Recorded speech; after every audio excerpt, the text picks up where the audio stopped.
Good evening, everyone. My name is Aigbekaen. I'm a doctorate student of California Intercontinental University.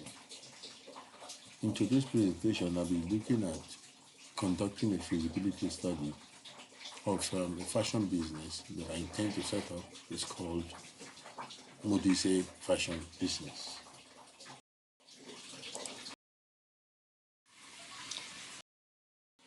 Like I mentioned earlier, I will be having a presentation on having a feasibility study of a business that I intend to set up. So as an introduction, this whole presentation will cover feasibility studies of a fashion business. It will look at the legal requirements of starting such a business and the financial protections of the business. It will also look at the sales process involved in setting up the business and the growth strategy of the business, the entrepreneurship opportunities that such a venture can represent, and finally look at the business plan of the proposed business. And so we come to the components of conducting a feasibility study. And this will involve the market feasibility, an overview of the market, the technical feasibility, the financial feasibility, the organizational and operational feasibility, and the legal and regulatory feasibility. So zooming into the market feasibility, what are the elements that make up this market feasibility? These are the size of the target market, the trend in the target market, the customer needs, the preferences, the spending habits, and on the customer behavior.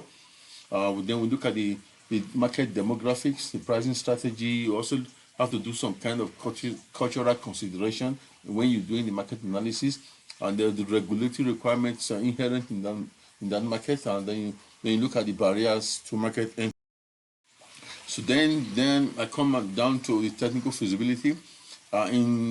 In exploring technical feasibilities, I have to look at the production capacity, the raw materials and supply chain, the equipment and technology required to have a successful presence in that market, the location and the facilities, the human resources and the skills, the logistics and distribution, and then the sustainability and the compliance. Then I look at the financial feasibility. This includes the startup cost, the operational cost, the revenue projections, the break-even analysis, the profitability analysis, the funding requirement, and the success and the risk analysis. Then I want to go now over to the organizational feasibility. Remember, we talked about different elements of feasibility. I've talked about market feasibility, the financial feasibility. Now I look at the organizational feasibility, and this includes the founders and the management team, the human resources needs, the organizational structure, the operational capacity, the legal and administrative setup, and the external support.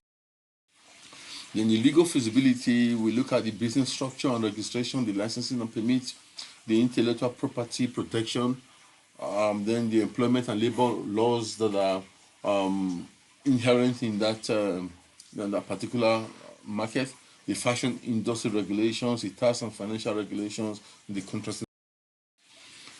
Then what are the legal requirements for this fashion business called MGT665 Fashion? And that will be the business registration. You have to go for the licensing, or it is a permit required, you go for it. Then the tax compliance, again, your intellectual property, the contract agreements, the consumer protection and compliance on the online business requirements. Then what are the financial projections of this business? We have we look at the sales forecast, also look at the cost of goods sold, the operational expenses, expenses you intend to incur while you're operating the business, the gross profit and the gross margin, the net profit projection, the cash flow, the cash in and cash out projections, the break-even analysis, and the capital requirement. And again, for MGT665 Fashion, like I called it, what are the sales process? How do you go about making sales? And that will be prospecting, and you generate the lead before you follow up on the lead, and you have the engagement with the potential customers and create an awareness with them. You identify there's a need for the product. that particular product in the market, then you have to always have some kind of presenting and showcasing what your products are.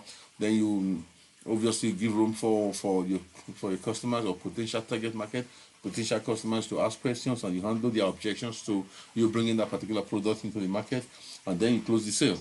After you have closed the sale, then what happens? There has to be some kind of post-sale service.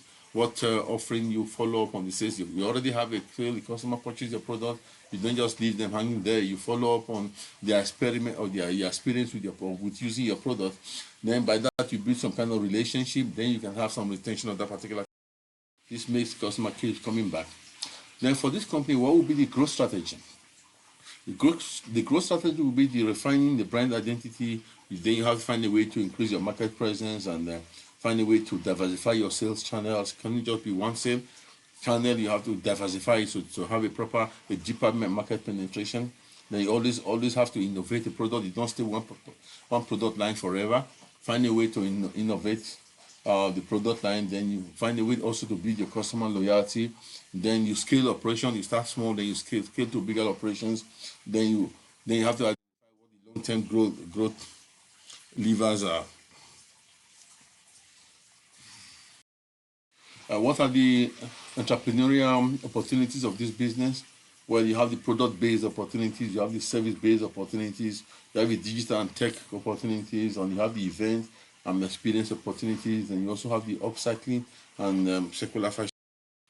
Then, with all the feasibility, the final step will be to put together a document called the business plan, and this will contain your executive summary and the overall description of what the company really does and where it stays, the contact person. Then look at the market analysis, documentation of your feasibility study, the result of your survey. It has to be put together in your business and then in your market analysis. Then another description of the exact product and services, the product that you're putting out there in the market or the services that you render. Then what are the sales strategy, the marketing of the sales strategy to ensure that your business is a success, and the overall operational plan, and the management team. Then finally well, thank you very much. In this presentation, I've looked at having a feasibility study of an intended fashion industry, and I've looked at conducting a feasibility if you intend the business to be viable, sustainable, and if it's something that is worth pursuing. It is from these feasibility studies you now realize what is the business viable, will it be sustainable with time, is it even worth pursuing, and to be able to do that, it requires some kind of understanding of the domains, the interconnected domains inherent in pursuing such a business in this particular fashion line. This also includes various elements, which include the market study, the customer study, the industry trends, the forecasting, distribution, and supply chain channels. And then finally, we also looked at the growth strategy and the opportunities inherent in this business. Thank you very much for making time to listen to my presentation. I hope you had one or two takeaways from it, and I also hope that you will come back for my next presentation. Thank you very much. Have a nice night.